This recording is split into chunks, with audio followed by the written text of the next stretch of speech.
मेरी एक विनती ऐसी है कि यहाँ पर भी आता है ना पेशेंट, तो क्या बोलते हैं पहले आपको कोरोना टेस्ट कराने का सैंपल लेंगे जब तक ऐसा हाथ नहीं लगा। मेरा बोलना है कि तुमको अगर ऐसा लगता है तो उसके लिए एक अलग वार्ड करो, इनको किनारे रखो। कोरोना टेस्ट करण्याची गरज नाही सर, आपण आपल्याकडनं सांगितलं नाही। मैं आज इस रमज़ान के पाक महीने में तहे दिल से उनको मुबारकबाद देता हूँ। रमज़ान का महीना कहा जाता है कि एक इबादत का महीना है। मैं ये चाहूँगा कि हमारे मालेगांव के हर मुस्लिम समाज के हमारे नौजवान साथी सभी लोग अल्लाह ताला से दुआ करें, कोरोना से हम मुक्ति पाए और हम खुले मैदान में खुले तरीके से हम ईद मनाएं। आने वाले महीने भर के अंदर हम इन सभी चीज़ों से 100% हम दूर हो, ऐसा ही अल्लाह ताला से दुआ करो। मैं ये कहूँगा यहाँ जो नर्सिंग कॉलेज है उसमें जो भी कमियां हैं, खास तौर पर सर्वेंट पोस्ट भरने का काम हो, नर्सिंग पोस्ट भरने का हो, डॉक्टर्स हो, स्पेशलिस्ट डॉक्टर्स हो, ये सभी दूंगा मैं और इमीडिएट दूंगा, जिससे कि मालेगांव के सभी लोगों को बहुत अच्छी तरह से ट्रीटमेंट यहाँ पर हो सके। कोरोना के अलावा भी कई बीमारियाँ रहती है। हमारे साथ माननीय भूसे साहब भी आए हैं, एसपी मैडम हैं, कलेक्टर साहब है, हमारे माजी आमदार आसिफ साहब है। सभी लोगों ने हम बैठ के जो भी मालेगांव को चाहिए वो देंगे। प्राइवेट हॉस्पिटल के बारे में भी मैं ये कहना चाहूँगा कि 100% प्राइवेट हॉस्पिटल शुरू रहना चाहिए। मैं कलेक्टर साहब को कहा हूँ कि प्राइवेट हॉस्पिटल जो लोग शुरू नहीं कर रहे उनके साथ मीटिंग्स लो, उनको बोलो, उनको समझाओ, लेकिन इसके बावजूद भी अगर वो नहीं समझ रहे तो आखिर में हमारे को लोगों के लिए काम करना है। और अगर लोगों के लिए काम करने वाले जो प्राइवेट हॉस्पिटल से वो अगर कुछ कारण से बंद है तो कुछ कायदे का भी इस्तेमाल करना पड़ेगा। कुछ लोगों के नर्सिंग लाइसेंस भी कैंसिल हो सकते हैं। कि सिर्फ 12 जो डेट हुई है, जो मौत हुई है, वो कोरोना वायरस की वजह से हुई है। और 24 मार्च से लेकर आज 29 तारीख तक 2 कब्रिस्तान का जो आंकड़ा हमारे पास है आज, वो 619 का आंकड़ा है जो मौत हो गई। 25% 25% जो नेचुरल मौत हुई है, लेकिन 75% मिसमैनेजमेंट या मालेगांव शहर के प्राइवेट हॉस्पिटलों का बंद होना या वहां पर उनको सहूलत नहीं मिलना। कई लोग हॉस्पिटल से वापस आ गए, कई लोगों को टहलाया गया, कई लोगों को वेंटिलेटर नहीं मिला, कई लोगों को आईसीयू नहीं मिला, ऑक्सीजन नहीं मिला। प्रशासन जो मालेगांव शहर का है कहीं ना कहीं वो मिस हो रहा है। और मैं समझता हूं कि इसकी पूरी चौकसी होना चाहिए कि प्राइवेट हॉस्पिटल के लोग जिम्मेदार है या मिसमैनेजमेंट या उनको कोई आदेश दिया गया है। ये मुकम्मल इसकी इंक्वायरी करते हुए इन लोगों के ऊपर गुनाह दाखिल होना चाहिए और इन पे फास्ट ट्रैक को केस चलना चाहिए और इनको दोषियों को सजा मिलना चाहिए। देखिए सच सच्चाई के साथ।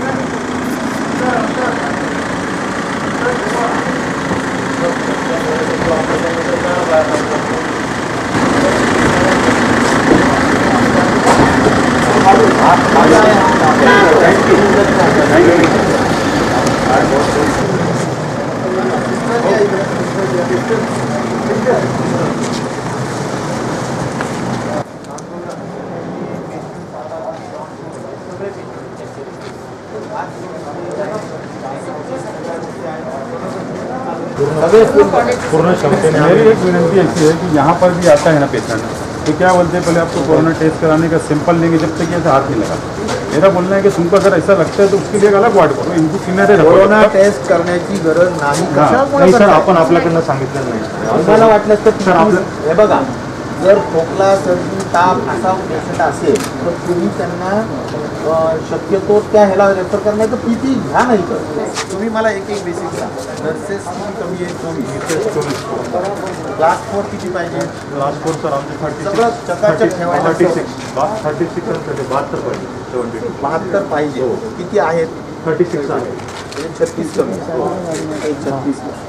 आणखी काय कमी आहे? डॉक्टर्स किती कमी आहेत? डॉक्टर सर आमचे क्लास 1च्या इथे क्लास 1 म्हणजे जे विशेषज्ञ म्हणू आपण, स्पेशलिस्ट, ते किती असतात? 4 जण असतात। मंजूर पदं किती? मंजूर पदं आमचे 16 आहे। 16 पैकी किती? 4 भरलेले आहेत। 4, याचा अर्थ 12 कमी आहे। 12 देऊया आपण।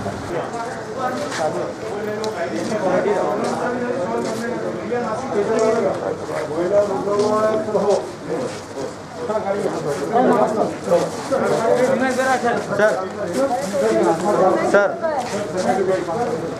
मालेगांव में आज खास तौर पर इसलिए आया हूं कि एक तो मैं मालेगांव के हमारे पूर्व विभाग के सभी हमारे लोगों को मैं आज इस रमज़ान के पाक महीने में तहे दिल से उनको मुबारकबाद देता हूं। रमज़ान का महीना कहा जाता है कि एक इबादत का महीना है। मैं ये चाहूँगा कि हमारे मालेगांव के हर मुस्लिम समाज के हमारे नौजवान साथी सभी लोग अल्लाह ताला से दुआ करें कि कोरोना से हम मुक्ति पाए और हम खुले मैदान में खुले तरीके से हम ईद मनाएं। आने वाले महीने भर के अंदर हम इन सभी चीज़ों से 100% हम दूर हो, ऐसा ही अल्लाह ताला से दुआ करो। मैं ये कहूँगा, ये ज़कात का महीना है, ज़कात देना एक बहुत ही पुण्य का काम कहा जाता है। यहाँ कुरान तिलावत करते हैं, ख़ास तौर पर एहतियात करने का काम भी यही महीने में होता है। तो मुझे लगता है कि एक सभी लोगों ने एकजुट में आके अच्छे से काम करना और अपनी ज़िंदगी खुशहाली और एक अच्छी ज़िंदगी जीने के लिए कोशिश करने के लिए आप सब लोगों ने यहाँ काम करने की ज़रूरत है, सहयोग करने की ज़रूरत है। ख़ास तौर पर मैं ये कहूँगा कि मैं आज यहाँ जो सिविल हॉस्पिटल है हमारे डिपार्टमेंट का है, यहाँ जो नर्सिंग कॉलेज है उसमें जो भी कमियां हैं, ख़ास तौर पर सर्वेंट पोस्ट भरने का काम हो, नर्सिंग पोस्ट भरने का हो, डॉक्टर्स हो, स्पेशलिस्ट डॉक्टर्स हो, ये सभी दूंगा मैं और इमीडिएट दूंगा, जिससे कि मालेगांव के सभी लोगों को बहुत अच्छी तरह से ट्रीटमेंट यहाँ पर हो सके। कोरोना के अलावा भी कई बीमारियाँ रहती है, जैसा कि किसी की डिलीवरी का काम है, बच्चों के बीमारी का काम है, या ख़ास तौर पर डायलिसिस का काम है, किसी के हार्ट के यानी दिल की बीमारी है, डायबिटीज़ है, ये सभी के लिए यहाँ पर अच्छी तरह से उपचार हो, इसलिए सभी उपकरण यहाँ के जो है वो चालू रहना चाहिए। तकनीकी लोग भी यहाँ पर ख़ास तौर पर मिलेंगे और जो भी डॉक्टर्स और ये भी है, ये भी देने की हम पूरी कोशिश करेंगे। ख़ास तौर पर जीवन हॉस्पिटल है और यहाँ पर जो भी कोविड हॉस्पिटल्स है वहाँ पर भी हम हमारे पब्लिक हेल्थ के लोग वहाँ पर दे रहे हैं और मुझे यकीन है कि वहाँ पर भी अच्छी सेवा देने का काम ज़रूर होगा। वहाँ पर भी जो भी कमियाँ हैं, जीवन हॉस्पिटल में हो या अन्य कौन सा हॉस्पिटल है वहाँ पर, और फरहान हॉस्पिटल है, तो वहाँ पर भी जो भी समझो कमियाँ हैं तो वहाँ पर भी कमियाँ दुरुस्त करने का काम हम ज़रूर करेंगे। हमारे साथ माननीय भूसे साहब भी आए हैं, एसपी मैडम हैं, कलेक्टर साहब है, सभी लोगों ने हम बैठ के जो भी मालेगांव को चाहिए वो देंगे। यहाँ पर के दोनों भी पॉलिटिकल लोग, हमारे माजी आमदार आसिफ साहब है, सब लोगों को बोलना ज़रूरी है और सब नौजवानों को समझाना भी ज़रूरी है। जिनको भी तकलीफ़ है आगे आकर खुलकर अपना जो भी बीमारी है वो दुरुस्त करने की ज़रूरत है। और ये आप सब लोगों ने, मेरा एक अपील, मेरी एक विनती, एक बड़ा भाई होने के नाते, किसी का छोटा भाई होने के नाते मैं आप लोगों के साथ कर रहा हूँ और ख़ास तौर पर आपको यही संदेशा देने के लिए आया हूँ कि आप आगे आकर आपकी बीमारी बताइए, हम 100% उसको दुरुस्त करके दिखाएंगे। इतना मैं आप लोगों को कहना चाहता हूँ। प्रशासन के कहने के बाद प्राइवेट हॉस्पिटल के बारे में भी मैं ये कहना चाहूँगा कि 100% प्राइवेट हॉस्पिटल शुरू रहना चाहिए।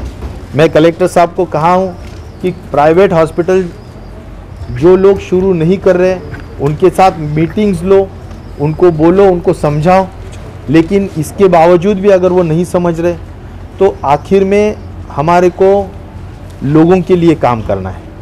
और अगर लोगों के लिए काम करने वाले जो प्राइवेट हॉस्पिटल्स है वो अगर कुछ कारण से बंद है तो कुछ कायदे का भी इस्तेमाल करना पड़ेगा। कुछ लोगों के नर्सिंग लाइसेंस भी कैंसिल हो सकते हैं। इसीलिए मैं फिर एक बार दरख्वास्त करता हूँ, विनती करता हूँ, हाथ जोड़कर विनती करता हूँ हमारे सभी प्राइवेट हॉस्पिटल्स के लोगों की कि आप, यानी ये लोगों ने ही आपको बड़ा किया है और आज लोग, आवाम, पूरे पब्लिक जैसा बोलते हैं वो तकलीफ़ में है। ऐसे वक्त अगर आपने अंदर जाके बैठे तो नहीं चलेगा। ये अल्लाह ताला को भी मान्य नहीं है और ये मुझे नहीं लगता है कि किसी ने ऐसा कहा है करके। इसीलिए आप आगे आके हॉस्पिटल शुरू करो और लोगों को इलाज करो। 28 अप्रैल 2020 की शाम को मालेगांव के माजी आमदार आसिफ शेख रशीद की महाराष्ट्र के आरोग्य मंत्री राजेश टोपे जी से फ़ोन पर बात हुई। आज हमारे साथ मालेगांव के माजी आमदार आसिफ शेख रशीद मौजूद हैं। हम उनसे जानने की कोशिश करेंगे। सर, क्या वजह थी जो आपने यानी कि उनसे बातचीत की फ़ोन पर, और उन्होंने क्या बताई तफसील, और वो यहाँ पर आ रहे हैं, इसके पीछे क्या खुलासा करना चाहेंगे? 24 मार्च से लॉकडाउन पूरे मुल्क के अंदर किया गया है और कोरोना वायरस जैसी ख़तरनाक बीमारी जो मालेगांव शहर के अंदर 9 अप्रैल को दस्तक देती है और देखते ही देखते 172 का नंबर्स आंकड़ा पहुंच जाता है। और कहीं ना कहीं मुझे लगा कि मालेगांव शहर के अंदर मिसमैनेजमेंट हो रहा है या यंत्रणा फेल होते नज़र आ रही है।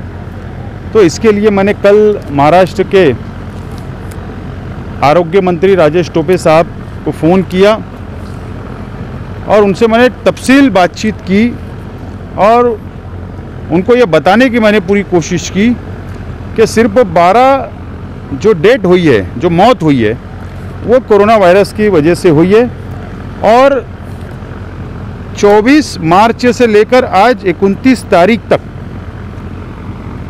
2 कब्रिस्तान का जो आंकड़ा हमारे पास है आज, वो 619 का आंकड़ा है सर। आप जो मौत हो गई। आप बता 24 मार्च से 29 अप्रैल तक ये 2 कब्रिस्तान का बगैर कोरोना के लोग हैं। ये बगैर कोरोना के लोग हैं, ये नेचुरल मौत हुई है।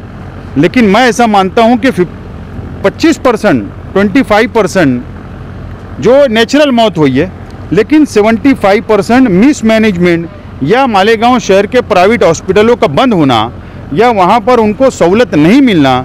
कई लोग हॉस्पिटल से वापस आ गए, कई लोगों को टहलाया गया, कई लोगों को वेंटिलेटर नहीं मिला, कई लोगों को आईसीयू नहीं मिला, ऑक्सीजन नहीं मिला, ब्लड प्रेशर की गोली नहीं मिली।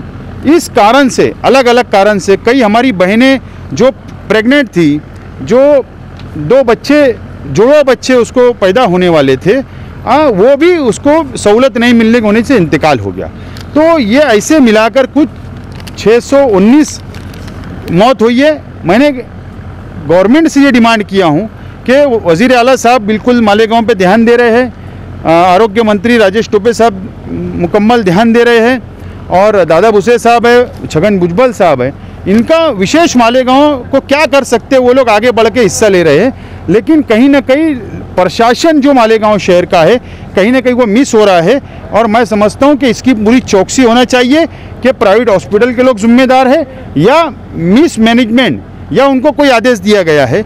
ये मुकम्मल इसकी इंक्वायरी करते हुए इन लोगों के ऊपर गुनाह दाखिल होना चाहिए और इन पे फास्ट ट्रैक को केस चलना चाहिए और इनको दोषियों को सज़ा मिलना चाहिए। ये मेरा मुतालबा मैंने कल किया था और इसको गंभीरता से लेते हुए, इसको सीरियस लेते हुए आज राजेश टोपे साहब मालेगांव शहर आ रहे हैं और वो सभी हॉस्पिटल को विजिट दे रहे हैं। और हमारी डिमांड है कि ये जो हॉस्पिटल आपको नज़र आ रहा है, ये 200 बेड का हॉस्पिटल है और इस हॉस्पिटल में कोरोना मुक्त डिक्लेयर किया गया है, यानी यहाँ कोरोना के एक भी पेशेंट नहीं आएंगे।